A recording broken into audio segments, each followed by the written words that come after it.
Hi, good day. This is Miss LM and we're back again for another math video, and today we're going to talk about finding equation of a line, and this is the second video for this topic. Okay? So tapos na tayo dito sa by slope and its intercept. Now we're going to talk about finding equation of a line by slope and a point. Okay? So remember these different forms of linear equation. So standard form, slope intercept form, point slope form, and two-point form.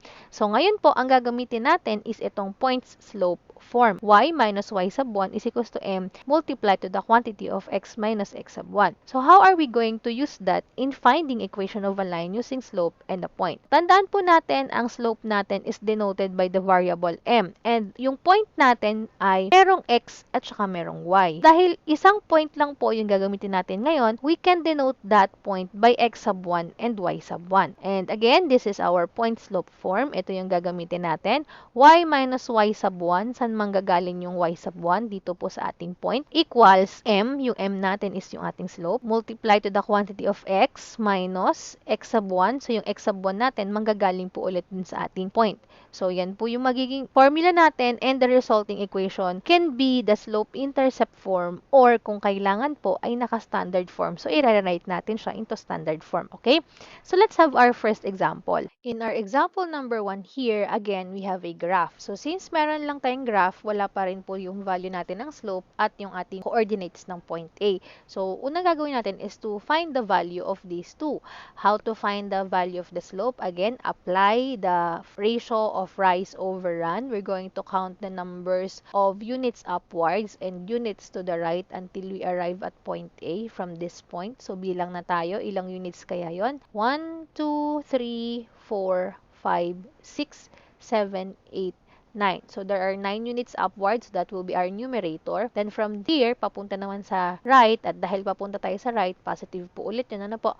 We have 1, 2, 3, 4, 5, 6, 7, 8, 9. Again, 9 units po ulit yung ating denominator, and 9 divided by 9 is 1. So, the slope of this graph is positive 1. Then, for the point A, what are the coordinates? So, ito ay crucial part din po dahil pag nagkamali kayo dito sa ating coordinate, ang magkakamali na kayo sa ating linear equation. So, pag-igihan po, unang-una sa pagbibilang ng slope, kung hindi pa given yung slope, at pag-igihan din po yung paghahanap ng ating coordinates kung hindi pa po talaga given yung ating coordinates of the point. So, in this case, point A yung hinahanap.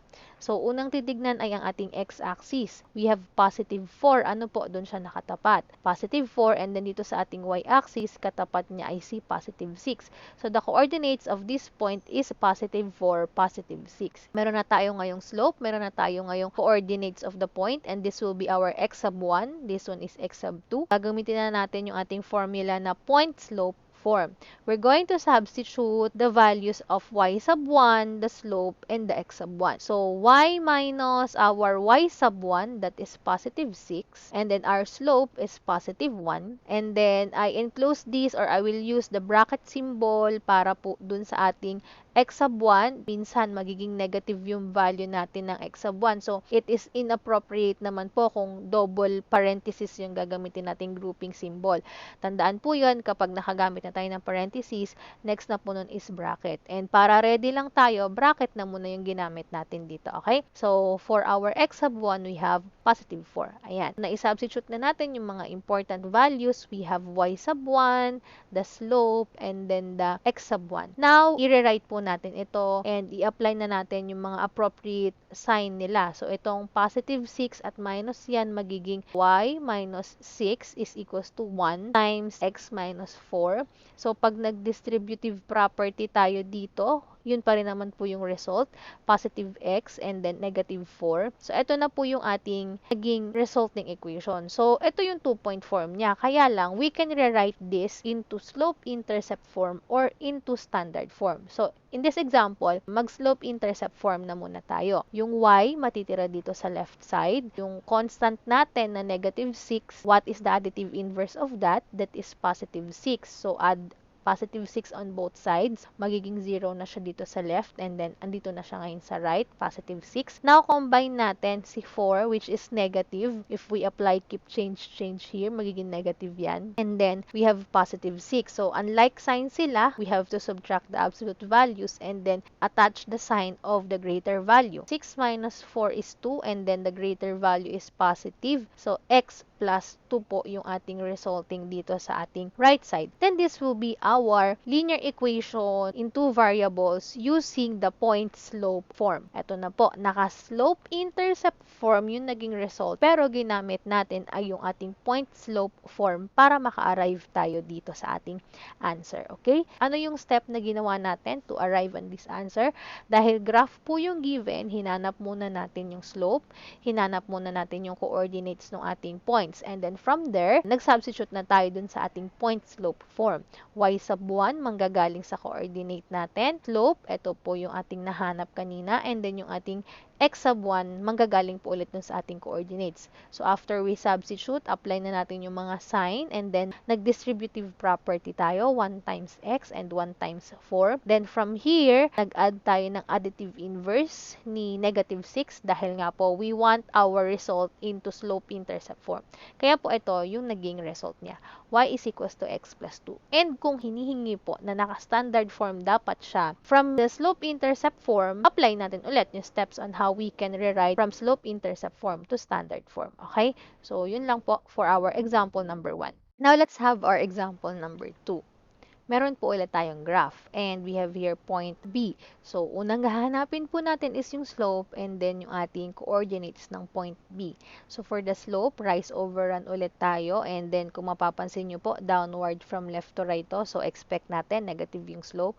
Rise muna, ilan? 1, 2, 3, 4, 5, 6. So, there are 6 units upwards. And then from here to the left, how many units? We have 1, 2, 3. So, we have negative 3. And then, 6 divided by negative 3 is negative 2. That will be our slope for this example. And then, for the coordinates of point B, again, hanapin muna sa x-axis, saan nakatapat, we have positive 5. And then, sa y-axis, we have negative 1. So, the coordinates of this point is 5 and negative 1. So, ito yung gagamitin natin ngayon dito sa ating point-slope form. Let's substitute the given values. Y minus y sub 1. So, this is our y. And close natin sa parenthesis, we have negative 1 equals to m. Alin ang ating slope? We have negative 2. Again, gamit muna tayo ng bracket. X minus x sub 1. So, parenthesis and then 5. So, from here, rewrite ulit natin siya wherein i-apply na natin yung kanilang mga sign. Magkakaroon tayo ng y. Magiging plus 1 na. Y plus 1 equals negative 2. So, dito naman po ay positive naman po si 5. Kaya x minus 5 po yung naging result. So, y plus 1 is equals to negative 2 multiplied to the quantity of x minus 5. From here, distributive property tayo. Negative 2 times x is negative 2x, and then negative 2 times negative 5, isama na natin yung sign, that is positive 10, okay? So, y plus 1 is equals to negative 2x plus 10. So, from here, we need the additive inverse of positive 1, that is negative 1. So, magkakaroon tayo ng y is equals to negative 2x plus 10, and then yung additive inverse ni positive 1, negative 1. 10 minus 1 is 9. And positive yung greater value, that is why the resulting equation is y is equals to negative 2x plus 9. So, ito po ngayon yung ating hinahanap na linear equation in two variables. That's for our example number 2. Let's proceed to our example number 3. Meron po tayong given slope and coordinates of a point. So, given na siya, hindi na siya nakagraph. Andito na agad yung slope natin, nandito na agad yung ating coordinates of the point. So, what we're going to do is to just substitute this on our point slope form. So, how are we going to do that? Copy muna natin yung y minus y sub 1. So, alin po ba yung y sub 1 natin? We have negative 4. I-enclose muna natin sa parenthesis. Then, we have m. Alin ang slope natin? 5 over 8. Then, copy natin tong ating x na ito. So, naka-enclose muna sa bracket. Minus, what is our x sub 1? That is negative 5. So, ito yung sinasabi ko sa inyo na minsan po, kailangan talaga nating maging maagap. I-bracket na muna natin natin kasi nga po, we have the parenthesis inside. So, ang next na po natin na grouping symbol is the bracket. So, from here, i-arrange na natin or iayos na natin yung kanilang magiging sign. Minus and then negative, pag nag-keep change tayo, magiging positive na yon. Y plus 4 equals 5 over 8. So, from bracket, we can use the parenthesis na x and then minus na negative pa. So, naging plus po ulit. So, ito yung ating naging equation. Y plus 4 is equals to 5 over 8 multiplied to the quantity of x plus 5. So, pwede po at this point, mag-multiply na tayo ng ating LCD para ma-eliminate na natin yung ating denominator. Or, gawin na muna natin yung distributive property. From here, we can do that distributive property. 5 over 8 multiplied to x, that is 5 over 8x, and then 5 over 8 multiplied to 5, we have 25 over 8. From here, pwede na tayong mag-multiply ng ating LCD on both sides of the equation. Since 8 lang naman po yung ating denominator dito, so malamang po yung LCD natin is 8 din. So, we're going to multiply 8 on each term in this equation. So, 8 times y, that is 8y. 8 times 4, positive 4, so that's positive 32. 8 times 5 over 8x, so makakancel na natin yung denominator, matitira na lang ay 5x. And then, same dito, 8 times 25 over 8, magiging 25 na lang siya kasi makakancel nga po yung denominator. So, from here, we need the additive inverse of positive 32 if we want to rewrite this into slope-intercept form, okay? So, kung slope-intercept form yung goal natin, additive inverse of positive 32. And that is negative 32. So, on both sides of the equation, okay? So, positive 25 and negative 32, pag pinag-combine natin yan, we're going to subtract the absolute values. 32 minus 25, that is 7, and then sign of the greater value is negative. That is why we have here 8y is equals to 5x minus 7. So, from 5x minus 7 and meron pa tayong 8 na kasama ni y, we have to divide both sides by positive 8. Bakit? Kasi nga po, kailangan natin is positive y. Divide both sides by positive 8, magkakaroon tayo ng y is equals to 5 over 8x minus 7 over 8.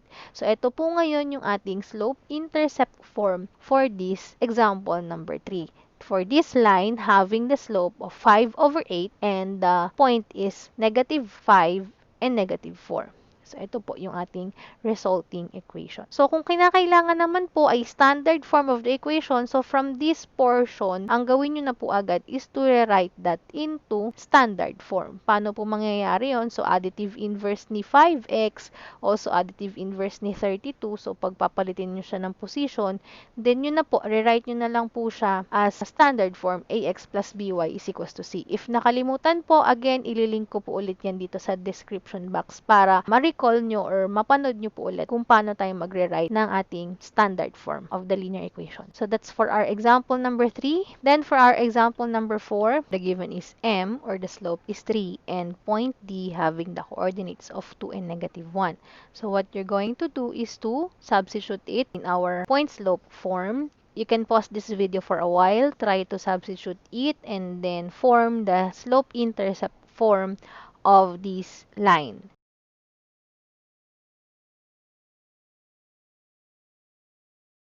So, tingnan natin kung tama nga ba ang sagot ninyo. Y minus our y sub 1, which is negative 1. So, enclose it in parenthesis first para hindi tayo malito sa sign.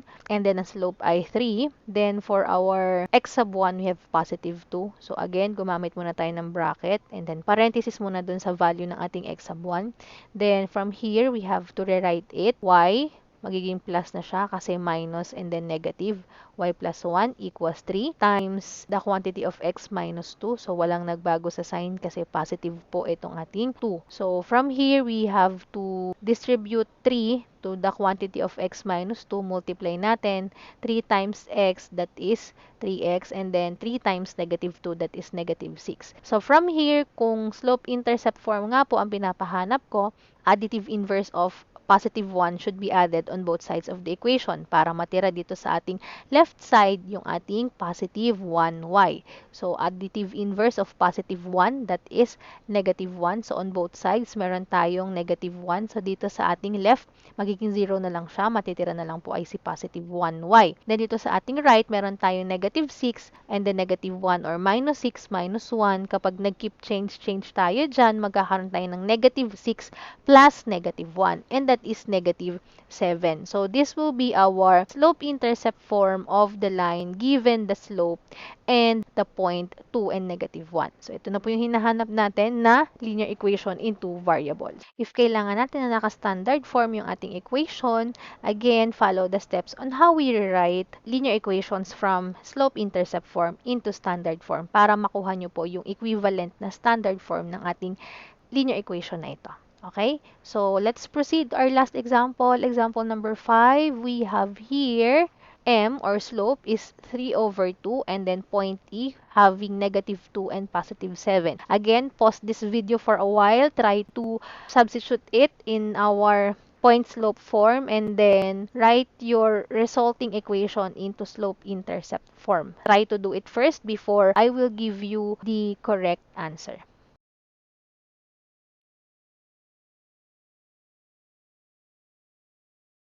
Let's have the solution for our example number 5. Substitute the given values. So for y sub 1, we have positive 7. And then for the slope, we have 3 over 2.